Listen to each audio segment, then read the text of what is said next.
बात गई कि ज़कात ही में सब निपटाना चाहते हैं 2.5% में, इसके लिए भी ज़कात ले लो, उसके लिए भी ज़कात ले लो, उसके लिए भी लिल्ला रकम भी तो निकालो, सदका नफली सदका भी तो निकालो। हदीस पाक में आता है तुम्हारा नफली सदका जब तुम किसी को देते हो, नफली ज़कात तो मुस्तहिकी को दी जाएगी वरना अदा नहीं होगी, लेकिन नफली सदका सबको दिया जा सकता है।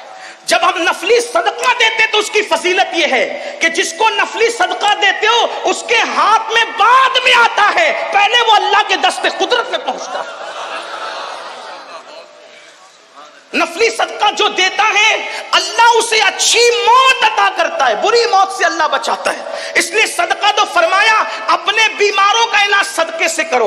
और नफली सदके में अमीर बल्कि मुस्तहिक गैर मुस्तहिक मत देखो। एक मर्तबा हमारे मुर्शिद सरकार कुतुबुल अक्ताब गौसुल अक़वास शेखुल शुयूख गयासुल कौनैन कुतुबुल आरिफीन सैयदना शेख अब्दुल कादिर जिलानी गौसे आजम की बारगाह में कोई आके कहता है मुर्शिद लोग मेरे पास सदका मांगने आते हैं, उसमें मुस्तहिक भी है गैर मुस्तहिक भी है, मैं किसको दूं? फरमाया बेटा हम सूफी लोग हैं, तुम्हें यही मशवरा देते हैं कि जो मुस्तहिक है उसको भी दे दिया कर, जो गैर मुस्तहिक है उसको भी दे दिया कर। उसका फायदा ये होगा कि तू जिस चीज का मुस्तहिक अल्लाह तुझे वो भी अता कर देगा, और जो तू जिस चीज का मुस्तहिक नहीं है अल्लाह तुझे वो भी अता कर देगा।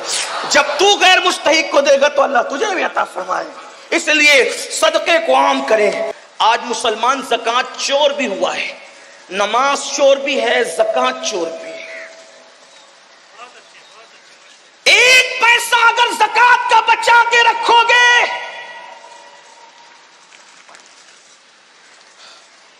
एक पैसा अगर ज़कात का बचा कर रखोगे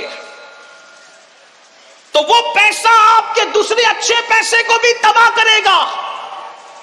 और अगर ज़कात दे दी, अल्लाह के रसूल अलैहिस्सलाम फरमाते हैं जो अपने माल की पूरी पूरी ज़कात अदा करे अल्लाह उसके माल को अपने किले में महफूज कर लेता है। मुझे बताओ जिसका माल अल्लाह के किले में महफूज हो जाए फिर उसके माल को कौन क्या कर सकता है? लोग कहते हैं मेरा माल व्यापारी लेकर के भाग गया, डूब गया, ये हुआ वो हुआ। ज़कात नहीं देते, गरीबों का हक नहीं देते, इसलिए कोई लेकर के भागता है। वल्लाह अगर एक एक पाई की ज़कात निकाल दो तो अल्लाह के सच्चे नबी ने फरमाया कि जिसने ज़कात निकाल दी उसका माल अल्लाह के किले में महफूज हो गया। एक बात। दूसरी बात, जब ज़कात निकालो तो ज़कात को कोई सिस्टम से तकसीम करो।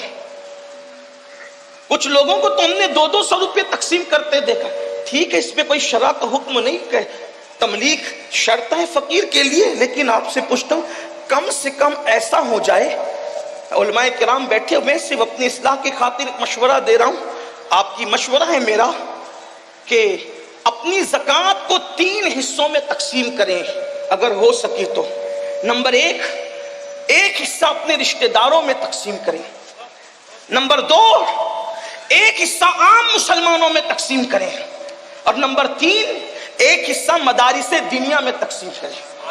इससे यह होगा कि आपके रिश्तेदारों की गुर्बत भी दूर होगी, आम मोमिनों की गुर्बत भी दूर होगी, और जो मदारिस इस्लामिया जो दरअसल हमारे मजहब की जान है, अल्लाह के रसूल अलैहिस्सलाम ने फरमाया अल इल्म हयातुल इस्लाम व इमादुद्दीन, कि इल्म इस्लाम की जिंदगी है और दीन का सुतून है। जब तक कि ये मजहबी इदारे कायम हैं इंशाअल्लाह हमारा दीन जिंदा रहेगा।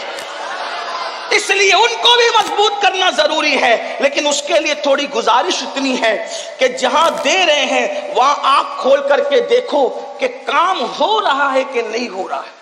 अगर वाकई सही काम हो रहा है, जमीन पर है इदारा तो ठीक है, अगर आसमानों पर या तसव्वुरात या तखय्युलात में है तो फिर आप उसके जिम्मेदार हैं।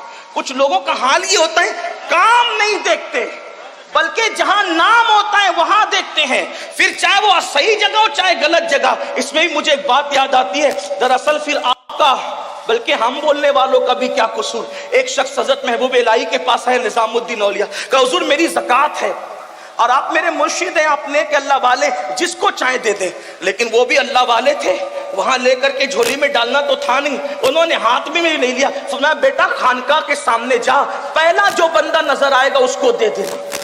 तो दे दिया। وہ محبوب الہی کے بڑے نیک اور متقی مرید تھے. تو دوسرے کو رشک آیا, ارے اس کی زکات تو بڑی صحیح جگہ گئی. تو دوسرا بھی لے کر کے آیا, بس سرکار میری بھی قبول کرے. تو میں جا پہلے خانقاہ کے دروازے پہ جو پہلے دکھے دے دینا. ایک شرابی ڈولتے ہوئے آ رہا تھا, حضرت کا حکم تھا, دے تو دیا, منہ اتار کے آیا. کہا سرکار اس کی ایسی جگہ میری ایسی جگہ.